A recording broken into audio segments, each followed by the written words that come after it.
Hey guys, welcome back to my channel. My name is Timo Parker. I'm a vocal coach and I wish you Happy New Year. Almost wanted to wish you Merry Christmas, but I'm a bit late for that.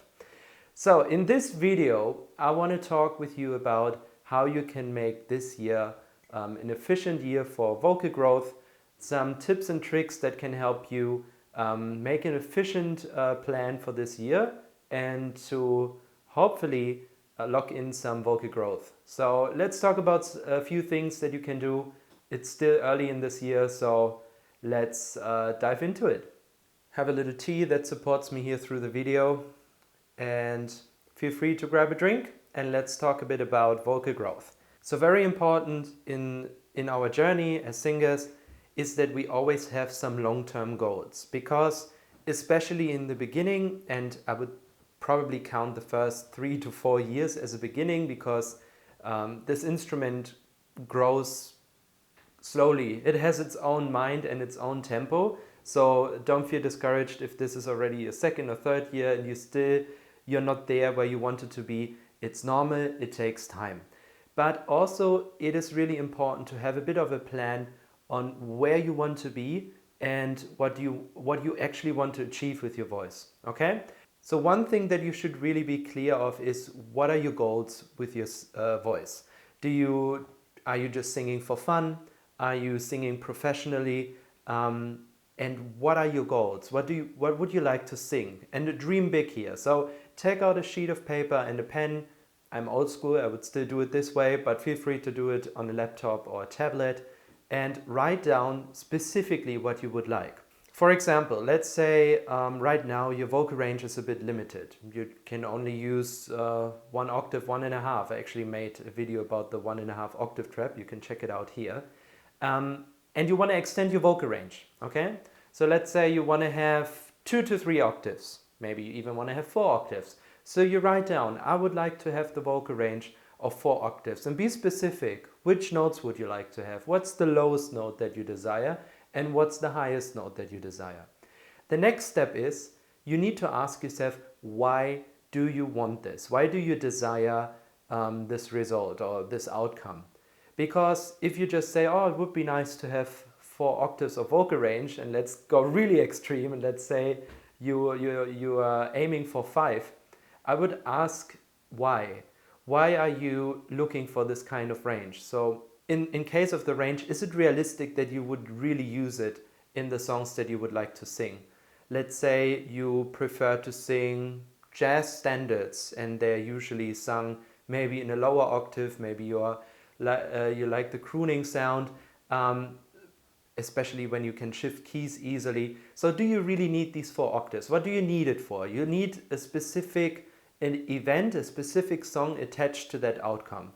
So let's, for example, say you want to sing classical repertoire, you want to become a classical tenor. Well, then it's really important that you have the more range the better, because it gives you a bit more of a margin between the highest note that you have to sing in your repertoire and what you can actually produce with your voice, okay? So also these things can change over time, so feel free. Maybe you start out today with 2 or 3 octaves, and who knows, in 2-3 years you say, I want to work towards another one.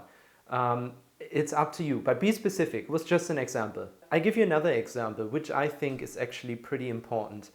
Let's say your goal for this year, and for the following years hopefully as well, is that you prioritize how you feel when you sing. I've talked about this already in the past on this channel, that you don't want to be uncomfortable and you want to enjoy singing. So make that a priority.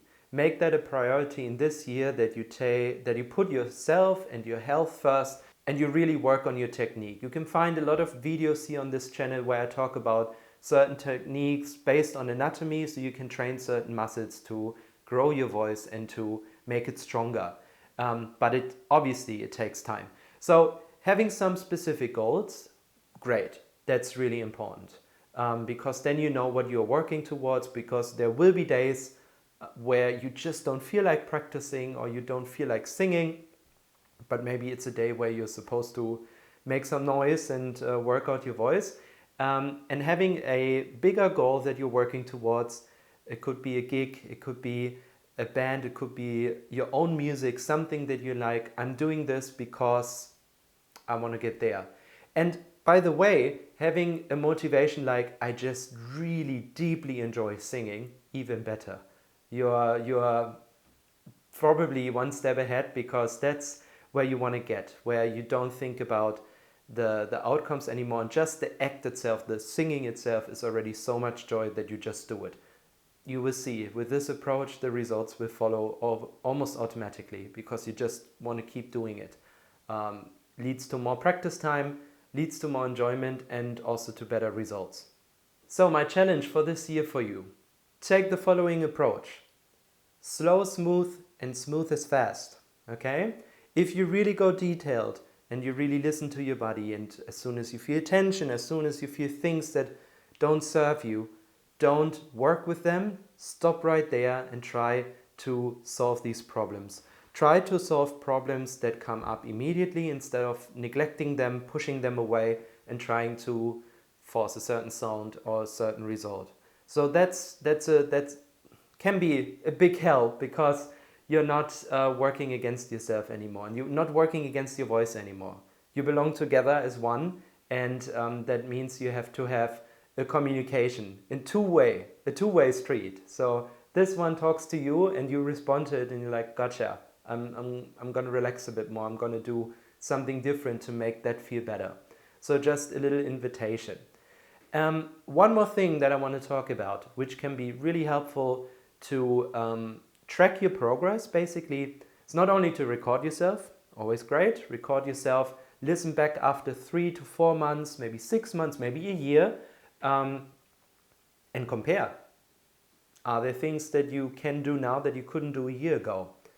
Most likely, if you've trained correctly, there should be some progress. And that's easier to spot and to hear when the gap between these two dates is bigger. So if it's a year, you made a recording of a song, and 1 year later you sing the same song, hopefully because you've worked in detail and you took your time, you hear difference. And it doesn't have to be a huge difference, but if you have incremental progress, this adds up over time. So just make sure that after a year, when you listen back to a recording of you singing a phrase, singing a song, is there any progress happening?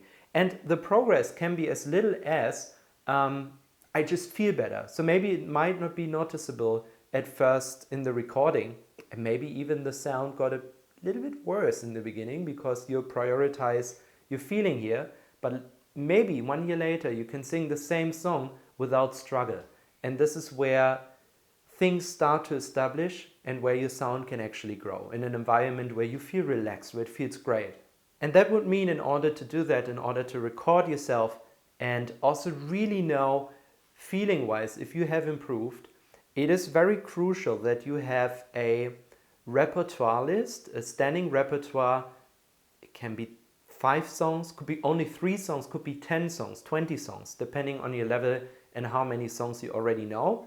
Because learning a song in detail, note by note, with the phrasing, with the intention, takes a lot of time.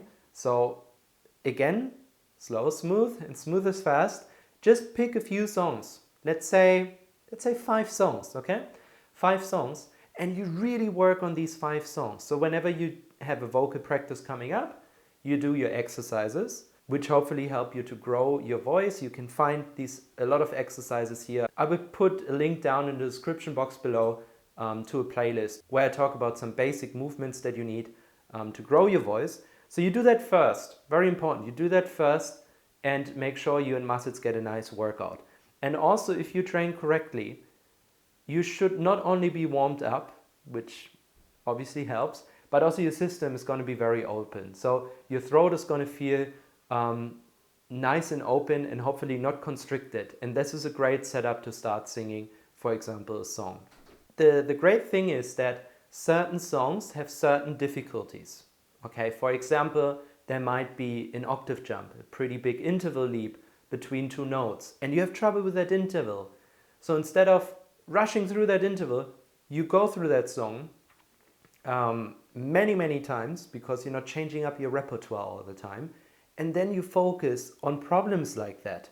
So instead of, let's say you practice an hour, you do 20 minutes, half an hour vocal training technique, and the other 30 to 40 minutes you sing, make some music. You can actually focus on more detail on these difficulties, and you're not just rushing through 30 songs, just very popular. You get your chords from online, Ultimate Guitar somewhere, and strum along and sing. Great, it's great fun, but if you want to see results, you have to work with songs for a longer period of time, so they can grow on you, you can really understand them, and you can really go in detail and face the challenges that you encounter in the song. So that's really important. Choose your songs, whatever it might be, could be maybe different genres, different styles, and work with them consistently. And not only over the course of the year, I would even extend that and keep some of these songs in your repertoire, and then you build up a repertoire, which is obviously what you want to do when you make music. You want to know as many songs as you can, and the great thing is, once you have learned a few songs very deeply and you took your time, similar challenges that come up in other songs are going to be easier because you've worked on the same or similar changes in a previous song. So you're going to get a bit faster over time. You're basically just creating a habit, a method on how to work through a song, and this will serve you well in the future. And don't worry, over the course of the year you might have days where you just feel off. That's normal. If it's really bad, take a day off, take several days off if necessary. It's good to have a little break in between as well. I will make a separate video about that. But basically, don't be discouraged. Just keep going. Consistent practice. This is what really pays off in the long run. So just keep at it, keep singing, keep prioritizing how it feels, and over time something's going to change for the better. So thank you so much for watching. I hope you enjoyed this video. If this is the case, make sure to like this video, subscribe to my channel if you haven't already, and I hope this was helpful, and I would love to see you in the next video. So stay tuned and see you soon. Bye bye.